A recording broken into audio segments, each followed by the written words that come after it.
Peu importe le froid montréalais. Dimanche dernier, les Tahitiens de Montréal ont offert un spectacle haut en couleurs et en chant polynésien aux nombreux spectateurs qui avaient fait le déplacement sur le chemin de la Côte des Neiges.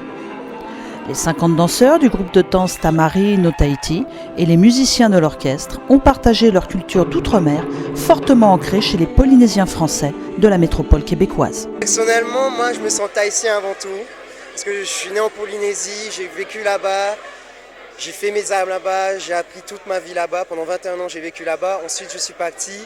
Après c'est vrai que maintenant que je suis dans un pays étranger, il faut s'intégrer, donc on commence à apprendre les coutumes québécoises. Donc c'est vrai que cette identité-là, c'est une part de moi, mais au fond de moi je reste polynésien avant tout. Pour cette deuxième édition, le spectacle a réuni plus de 600 spectateurs en 2 jours, ce qui réjouit sa conceptrice. De plus en plus, la Polynésie, il y a de la promotion qui est faite pour la Polynésie ici. Donc les gens ont commencé à s'intéresser, puis par le biais du bouche à oreille, c'est arrivé comme ça. Mais honnêtement, je ne sais pas comment les gens sont arrivés vers moi. Ça a vraiment été du bouche à oreille, les réseaux sociaux. À 10 000 km de Papeete, les artistes ont voulu faire passer leurs valeurs polynésiennes au travers de ce spectacle. Qu'est-ce qui nous a poussé à faire un spectacle? C'est juste l'envie de partager notre culture. C'est vraiment ça, faire découvrir notre culture, puis se retrouver, franchement. C'est une manière de se retrouver.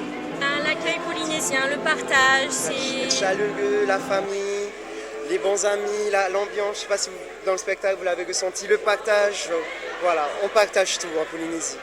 D'ailleurs, Arthur n'a pas voulu manquer cette soirée. Il a 10 ans, il a passé les premières années de sa jeune existence en Polynésie et se dit déjà fier d'être tahitien. Mais quand j'étais à Tahiti, j'étais à une petite école et on apprenait à parler tahitien et aussi danser. Et ça, tu t'en souviens encore? Oui. Ça te manque? Oui. Même s'ils quittent la Polynésie française pour courir le monde, les Tahitiens de Montréal y reviendront pour la meilleure des raisons. Vous allez avoir des enfants à élever, vous voulez les élever où? en Polynésie.